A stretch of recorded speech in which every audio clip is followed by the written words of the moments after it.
Hey everyone, we're standing on the Bronner Farm here on the 2nd Manassas battlefield. This battle was fought August 28th through August 30th, 1862. What starts this battle is on August 28th, General Stonewall Jackson is here with about 23 to 24,000 Confederate soldiers. He is going to see General Rufus King marching down the Warrenton Turnpike just down over the hill towards Centerville with about 6,000 troops. King's division is by itself. They're not anywhere close to the rest of the Union Army at that point. They're spread out because they don't expect the Confederates to be here. On August 26th, Jackson had gained the rear of the Union Army and had actually destroyed the railroads in Manassas and taken the supplies, as well as burned supplies at Manassas Junction. The troops are headed that way. They don't believe Jackson is up here on the Bronner Farm. When Jackson sees the troops being spread out, he orders his artillery to begin firing. They do so and cause chaos in the Union troops. And so much chaos that even General King, he suffers an epileptic episode as the artillery begins firing. Luckily for the Union Army, General John Gibbon shows up on the scene, and he comes up here and he sees the artillery back here on this ridge. Believing that it's horse artillery, he brings up the 2nd Wisconsin. The 2nd Wisconsin is actually going to be posted right here. You can see where that trail kind of goes up. That's going to be the approximate line of 450 men of the 2nd Wisconsin. They're going to stretch all the way down to the Bronner farmhouse, which you can kind of barely see.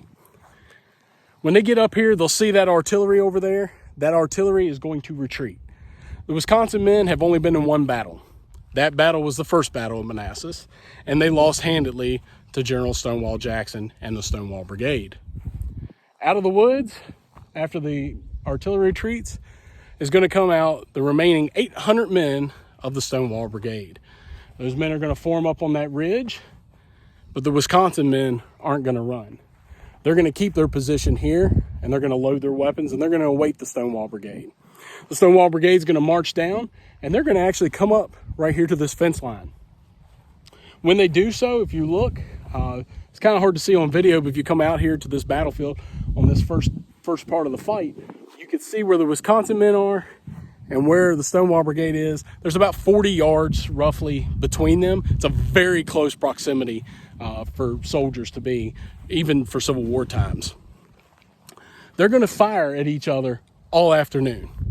As they're going, there's not going to be any charges really across this field here. There will be a charge later with North Carolina and Georgia troops kind of down. They'll get to about where the fence line is, perpendicular to it. They'll get down there to that, but they won't be able to make it any farther once Union reinforcements arrive. There's going to be about 2,500 Union troops and about 3,800 Confederates. On this first day's part of the fight, about 1,000 Confederates are going to be casualties, killed, wounded, and missing, and or captured, and about 1,000 on the Union side. Roughly, that's about half the Union forces engaged and a third of the Confederates engaged. Now, Jackson has the numbers, but because it's a kind of a surprise opportunity, he wasn't expecting to see Union troops spread out. He's not able to concentrate his forces for a huge attack against, the Union Army. And the Union isn't able to concentrate right away as well because they're spread out. So this fighting goes back and forth, very heavy casualties. There's even a story of one of the Wisconsin men, he may have been from the 6th Wisconsin after they arrive on the scene, that he goes out looking for his son, and his son's name's Charlie, and he's yelling for him, and Charlie says, he hears a groan. He says, "Charlie, is that you?" Charlie says, "Yes." He says, "Are you hurt?" He says, "Yeah, I've got a hurt leg. My leg's broke, but I'm in a hornet's nest. Can you come pull me out?" Well, when he gets there to pull Charlie out, he sees that the wound is a lot worse than what it is, and that Charlie, he'll actually cradle his son, and they were in the same unit. He'll cradle his son, and his son will die on his arms right here on this battlefield. So just to give you a little human interest story there. Also, during that first day's fight, there's a tree out here. You can kind of see it's just the sun's kind of getting in our way, but it's mostly the branches are at the top. That is going to be the position of General Richard Ewell. Ewell is going to be down on his knee looking through his binoculars. Down here, his field glasses, trying to figure out what's going on. And as he does so, a stray bullet is actually going to hit him in the kneecap, shattering his knee, and he's going to be out of commission, which just adds to more chaos on the Confederate side. After this fight, on day one, both armies are going to pull back. The next day, Jackson is going to be set up in a railroad cut The railroad had been cut out but not laid yet, so it's a ready-made trench for Jackson. He's going to be set up there.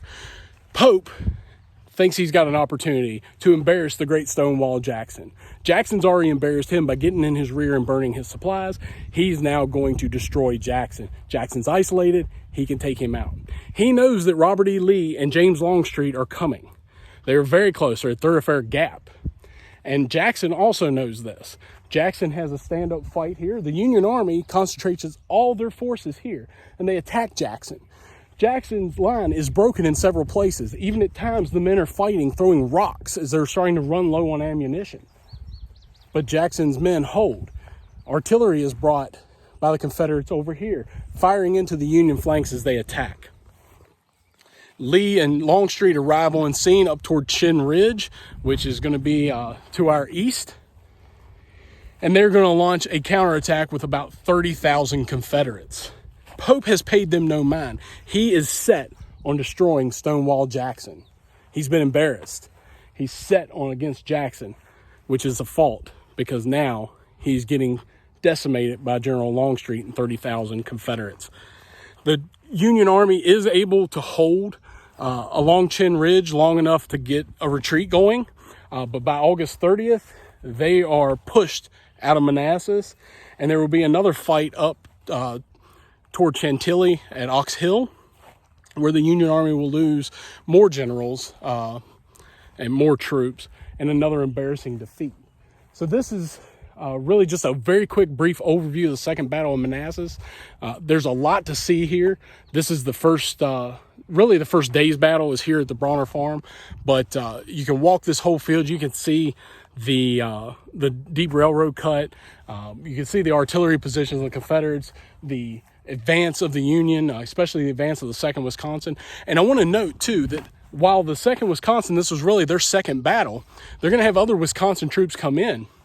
And these guys are going to be very well known in the Civil War. They start out being known as the Black Hat guys, okay? The Black Hat Division. These guys are wearing these kind of tall black hats, but they're also going to become, Brigade, Black Hat Brigade. They're going to be known as the Iron Brigade later on. Basically because of their fighting here and on other battlefields. You had the Stonewall Brigade. So really you have the Stonewall Brigade versus the Iron Brigade. They just weren't called the Iron Brigade yet, but that's what they will become. So that's just another neat little story. There's also a story about a Confederate soldier when he gets into Manassas and they're raiding all the supplies. He starts taking all the mustard and putting it in his pockets. He wants all this mustard. And the reason he does so is because he knows that after all the fighting's done, he gets back to camp. He's going to make a pretty little penny. You know, he's going to start selling this mustard to his friends and his fellow soldiers and make a good little penny on the war by doing that. So a couple cool little human interest stories here. But if you get a chance to come out, it's the Manassas battlefield. This is the 2nd Manassas battlefield, which does also take place on the 1st Manassas battlefield. But come out and walk around. They're giving tours and things of the different places. Today there was a tour here at the Bronner Farm. So come on out and enjoy history, and thank you for watching.